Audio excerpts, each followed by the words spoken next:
quello che veniva dalla sua pelle era diverso da quello che ha spruzzato sui vestiti. Si mise la mano tra i capelli. A giudicare dal rumore che aveva fatto sfregandosi, non erano lunghissimi, ma aveva un bel ciuffo che gli copriva la fronte e probabilmente anche gli occhi, se non lo pettinava all'indietro. Non era abituata a stare così vicino a qualcuno, tanto meno a un ragazzo. La sua presenza sprigionava un'energia particolare, era come se avesse nel sangue un magnete e attirasse a sé quello che gli capitavano intorno. Fino a un attimo prima ero sicura e determinata a mandarlo via, ma adesso che ero vicina avevo perso tutta la grinta e iniziarono a sudarmi le mani. Lui girò velocemente la sua poltrona verso di me, poi si piegò in avanti, non so come, forse appoggiò le braccia alle proprie ginocchia e si sporse tutto verso di me. Sentivo il suo respiro più vicino.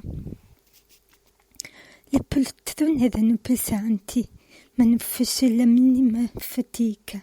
Era slanciato, probabilmente faceva sport o comunque si teneva allenato.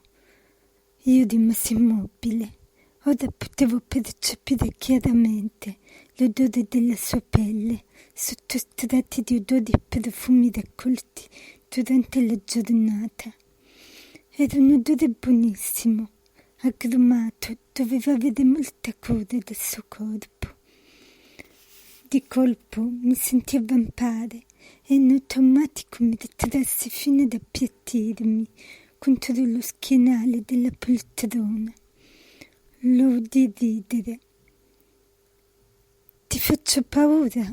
chiese, e dal tono capì che stava sorridendo.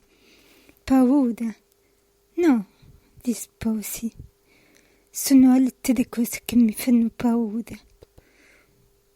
Mi agitava la sua presenza, è vero, ma non avevo intenzione di farmi mettere sotto da uno sconosciuto, e per di più in casa mia. «Per esempio?» chiese lui. «Per esempio la trafila burocratica che dovrò affrontare se voglio liberarmi di te».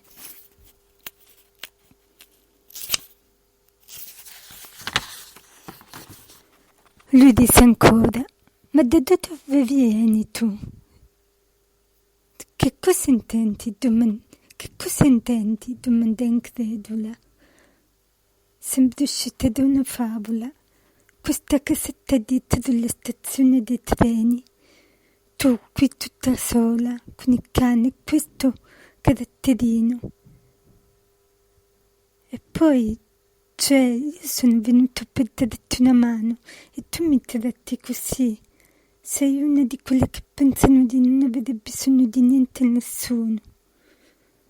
Averti una rabbia sconosciuta, montarmi dentro e riempirmi la gola.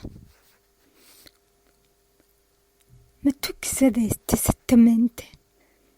E come ti permetti di entrare a casa mia e parlarmi in questo modo? Disse ancora questa volta di gusto.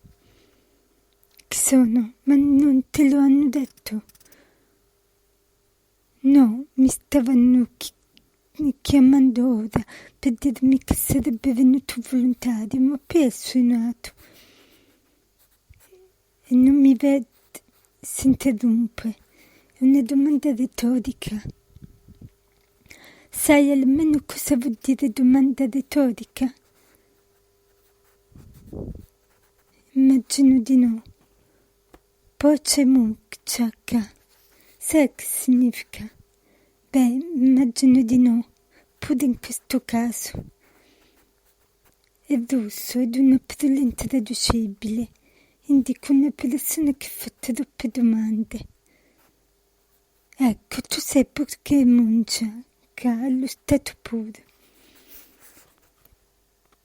Giochi spesso a fare la piccola signora in giallo.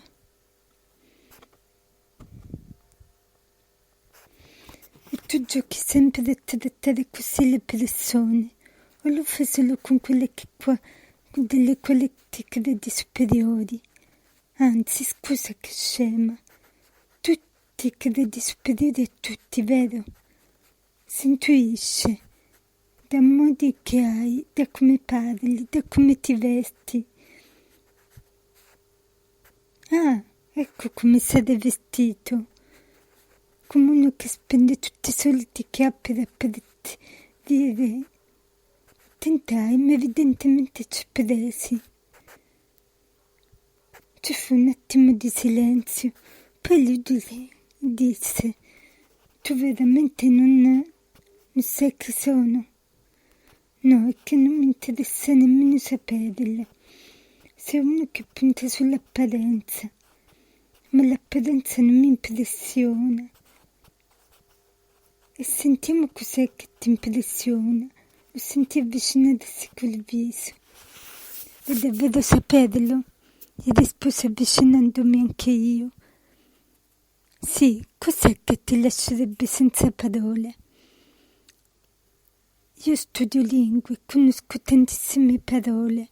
È impossibile lasciarmi senza.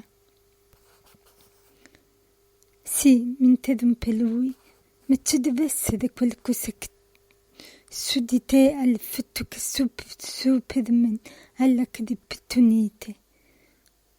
Scusa, ma non confido le mie debolezze agli sconosciuti.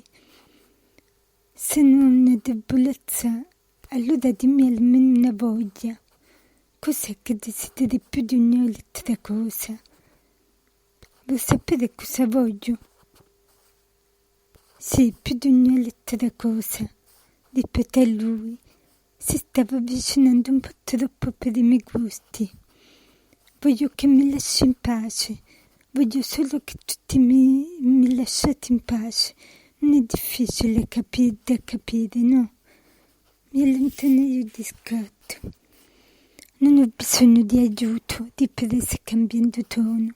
E non ho nemmeno bisogno di qualcuno che entra in casa mia e inizi a prendermi in giro. Sto bene da sola. Non ho bisogno di essere adulata, né apprezzata, né capita, né niente. Tutte cose che per te sono evidentemente indispensabili. Ti voglio fuori dai piedi. E così dicendo mi alzai e mi tirai in camera mia, seguito da Elio. Non sentii la disputa dell'ombra che mi era piombata in casa, ma riuscii a immaginarmi la sua espressione sconcertata. Una volta che ebbi chiuso la porta alle mie spalle mi ci appoggiai contro e tornai a respirare. Che cosa mi ha preso? Domandai a me stessa. Perché ti comporti in questo modo? Va bene, la metafora su Superman era veramente pessima, ma probabilmente era solo una battuta di uno che non ci sa più di tanto fare con le donne. E allora perché mi ero surriscaldata così tanto? Non lo sapevo, nemmeno io, ma quell'introduzione mi aveva scombussolata completamente. Feci fatica a riprendere fiato, come se i miei polmoni non ne volessero sapere di riempirsi d'aria.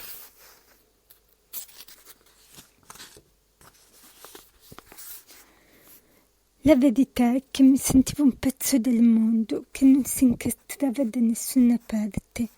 Quel ragazzo era la prima persona di sesso opposto che non avesse almeno il doppio della mia età, con la quale parlavo da anni, ed ero riuscita solo a insultarlo per scappare, e adesso me ne vergognavo. Quel giorno sfiorai il fondo, ebbi paura che i granelli di sabbia dei quali ero composta venissero trascinati via dal vento, lontani. Ero convinta di avere addosso un'armatura, invece era bastato così poco per rendermi conto di quanto fossi nuda. Era bastato un'ombra diversa dalle altre, l'odore di una persona, la voce di un ragazzo così vicino a me. Non sapevo niente della vita al di là dell'oceano.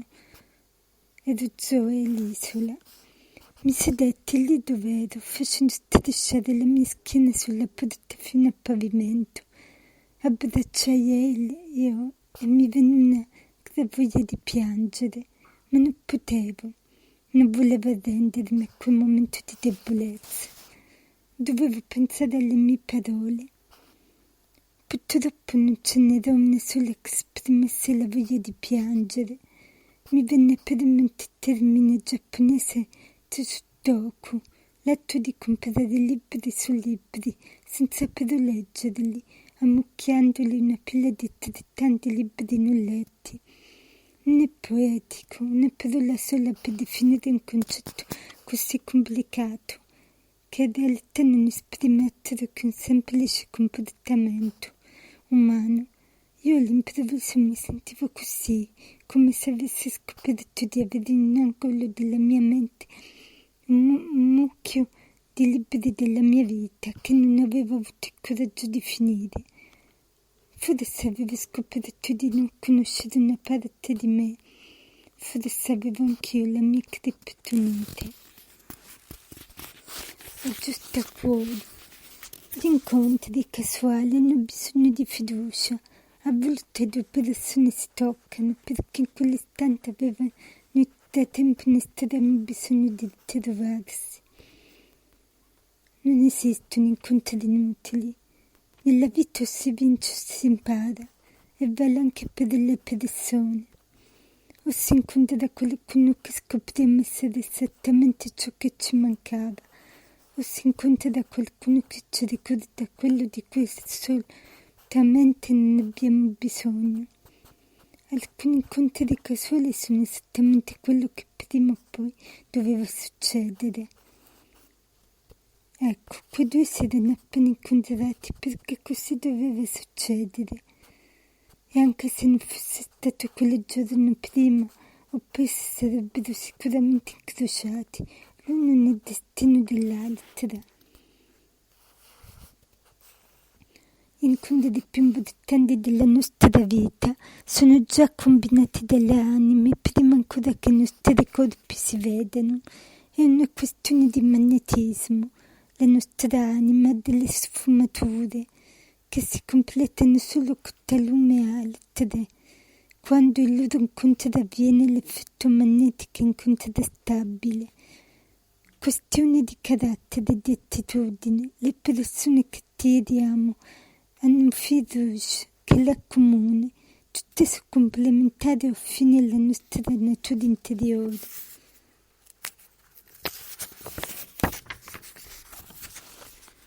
Così come in un puzzle della nostra vita, il nostro carattere non è altro che un piccolo pezzo che compone il tutto e si deve inserire in una posizione ben precisa, in cui un suo lato si incastra perfettamente con il lato dell'anima di un'altra persona.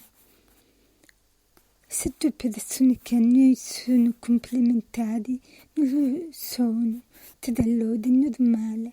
Probabilmente si devono incastrare nello stesso lato del nostro puzzle. Spesso questo porterà a farci scegliere quale delle due persone per noi significa di più. Ahimè, desiderato una seconda possibilità di incontrare qualcuno per la prima volta? Se sì, probabilmente perché hai scelto male come incastrarla col tuo pezzo di puzzle.